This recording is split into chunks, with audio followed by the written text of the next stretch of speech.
Hello everyone and welcome to Retro Brick Reviews, where today I will be showcasing and reviewing my custom multi-build I've created that combines pieces from LEGO Harry Potter set number 75953 Hogwarts Swamping Willow and set 75954 Hogwarts Great Hall. So to build this, you do need to get both of the 2018 LEGO Harry Potter Hogwarts Castle builds. And this is a model I am calling the Hogwarts Castle Grand Entrance. I based it on the Viaduct entrance building that appeared as part of Hogwarts geometry, I believe, for the entire film series, but has been featured most prominently in Fantastic Beasts: The Crimes of Grindelwald, as well as in the LEGO 71043 Hogwarts Castle set from 2018. And, yeah, so without any more further ado, let's begin taking a look at this model. Starting off from the exterior, it is actually the main two-story castle area is actually the exact same height as the design that appears in that direct-to-consumer set, but the gray towers are slightly shorter. However, this model is considerably wider than the one in the direct-to-consumer set, and therefore also a bit wider than how it appears in Universe, which was done just to increase space, to fit in more windows, and I think give it a better, larger look, more impressive. And it also kind of fits in with how the Great Hall set from last year was notably wider than it would be if it was 100% accurate.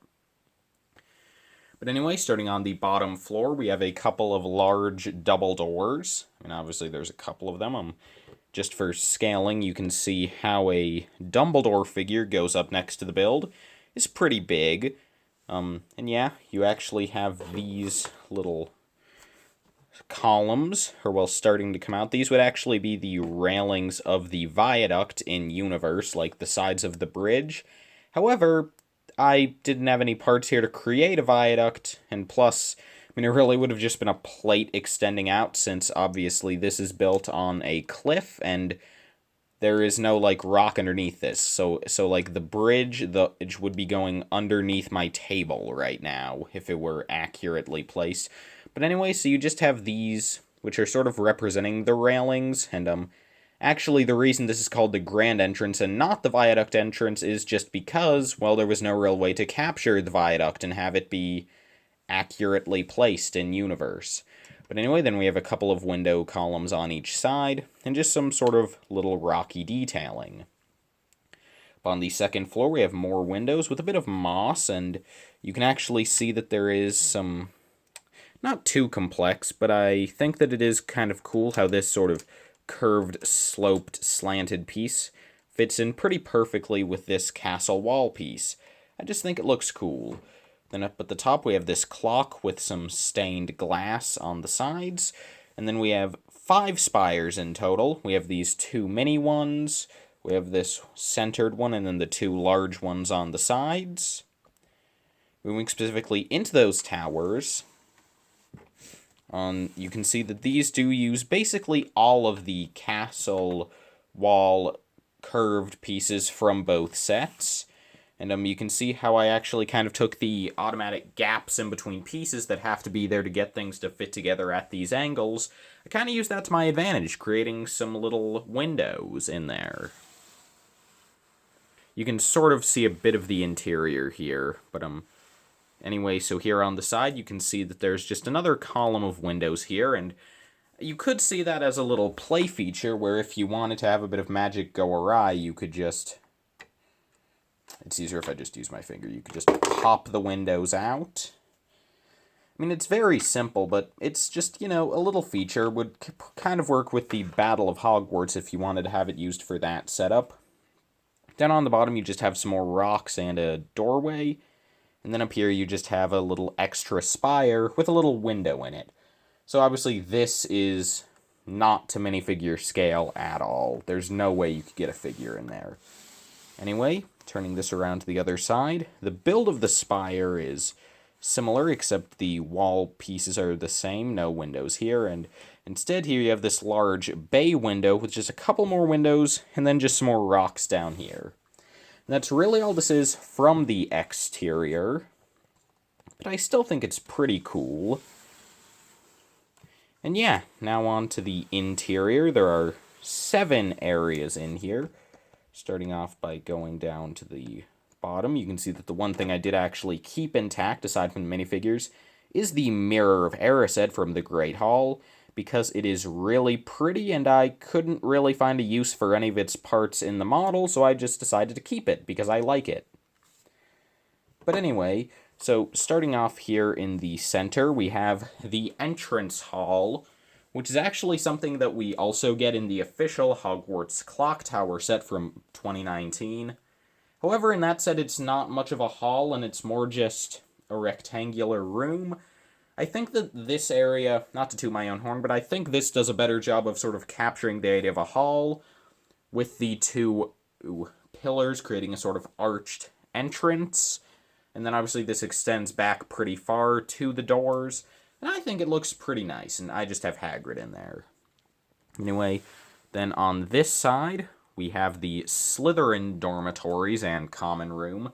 The dormitory really just being represented by this bed here in the forefront, which is similar to the design of the beds in the Gryffindor common room, except since there weren't any green or dark green tiles in the sets, it is studded. But it has the same feature where Draco's in the back, so I guess I'll just use Filch. He doesn't really work because he doesn't have short legs. But anyway, you get the idea, where you can sort of just have the figure's feet sort of key into this brown piece, and then they can lie back. Yeah. And going into the room itself, you can see that there are 3 areas in the back, and that's more for the common room setting. You can see you have a board of wizard's chess. You have in the background also a fish tank with a frog in it and some plant, and that is actually a reference to Lego Harry Potter years 1 through 4, where in order to get to open up the entrance to the Slytherin common room, you have to... It's been a bit since I played the game, but I want to say you have to find some snake eyes and put them into a snake that's in a fish tank. I think that's what it is. And then in the back you have this very plush armchair that Draco is just standing in. He attaches to one stud, and obviously if he's not there, he could use the bed, and he uses it considerably better than Filch does. And it's a bit hard to see, but in the background behind that armchair, you do actually have a Slytherin banner. On this side of the model, we have the kitchen, which is something that we never really get to see in the movies, but it did appear in books 4 through 6 quite a bit. And I tried to capture some iconic scenes in here as well. Starting off here, you do have just sort of a countertop where house elves could prepare food.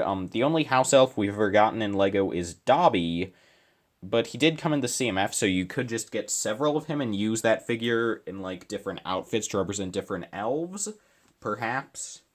Or obviously, if you have older versions of Dobby, those could work just fine as other elves. But anyway, so for this countertop, you get a rolling pin, some flattened dough, which is just represented by that white tile. We have some sort of puffy dessert with the ice cream piece, and then we have a baked cake, complete with a candle. Perhaps it's been baked by Dobby for Harry, who knows.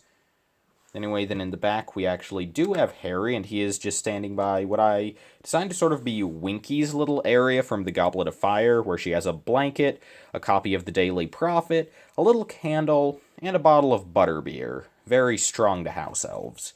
And then in the back, we have a little sort of kitchenette area, which can actually be removed, and I knocked over the cake. And in the back there, you can see that there is actually a Gryffindor banner that has been put up by Dobby. And while I'm not mentioning it, obviously all of these different castle wall pieces have stickered portraits inside of them, with this one in here actually having another Gryffindor banner on it. Obviously, Dobby's a pretty big fan of Harry. And then here in this little area, we get an oven with a stovetop. The oven inside gets just a little drumstick. Then over here we have a couple of goblets and a cauldron on top, and that just attaches to that one stud in the back. It's a bit hard to get your fingers in there when it's all said and done. So let me see if I can get it to attach in. And there we go. I got it, and that is basically the whole interior for the bottom floor. I will just set the figures back in, and of course there are 2 upper floors to this model. And those I think I did the interiors there are easier to access. The main issue with this one is obviously just that you have to have the ceiling above it, and there weren't really pieces in either set to make it easy to remove the ceiling. So you're kind of stuck with having an area that's just sort of, a bit difficult to get access to. But anyway, moving up, our main area, actually, for the whole build is the Defense Against the Dark Arts classroom, as seen in Prisoner of Azkaban and Goblet of Fire.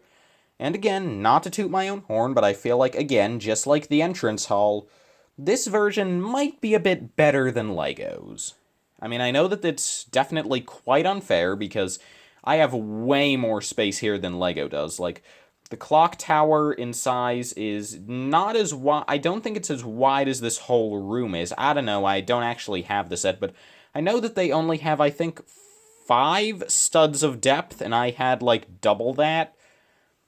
In fact, I think I had 12 studs of depth. So, yeah, and I'm sure that if LEGO had this amount of space in here, they could totally beat this.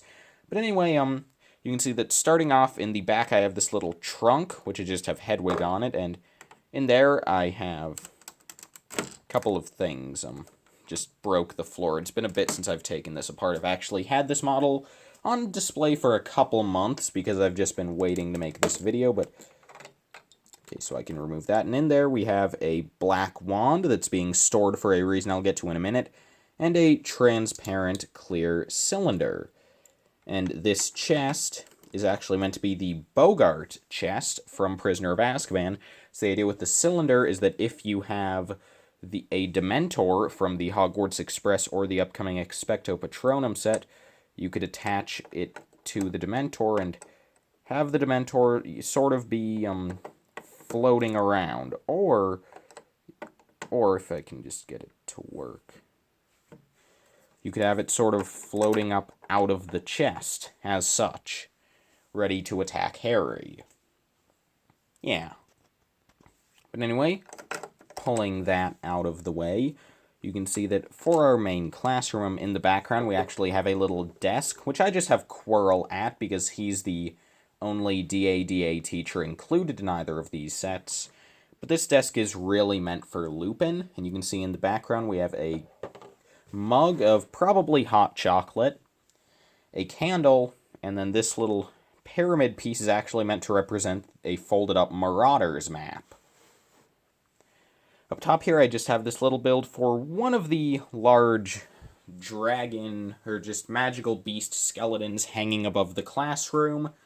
I feel as though, just for a small build with some pretty limited parts, since the set didn't exactly include any pieces designed for bones, I think this works well enough, especially, I think the head looks pretty good. Anyway, then here we get our 2 rows of student tables. You can see that on them we do have, we just have a little telescope here.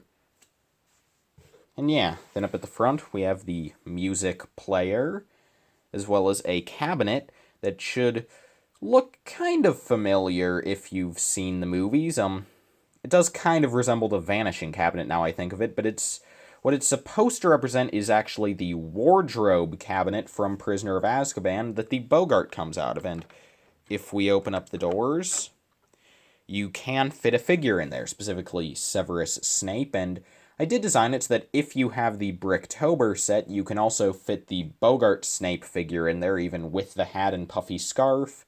You can do that, but yeah, these sets just came with Snape, so here he is. He can come out of the wardrobe and scare Neville, and I'm just gonna lock him right back up in there because I don't like him much. The Bogart, I mean, because I don't know what I'm trying to say here. I'm just going to close it up, And that's basically all there is to this main room. And there is actually a wall here, something that we, don't really see much inside of Harry Potter buildings from LEGO, because normally the buildings are not large enough to where you can really fit multiple discernible rooms in them, but this one is an exception because it is pretty big. Anyway, the wall doesn't really have a doorway since the two rooms aren't really connected to my knowledge.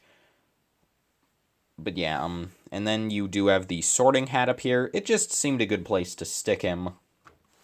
Then our other room is another classroom, this time for Transfiguration, and if I'm correct, LEGO has never made an official set with the Transfiguration Classroom, so this is a first. Removing these two students, you can see that on the table we have a candle, a goblet, and a pamphlet that is actually instructing on how to perform Wingardium Leviosa, although it could really just be for any spell.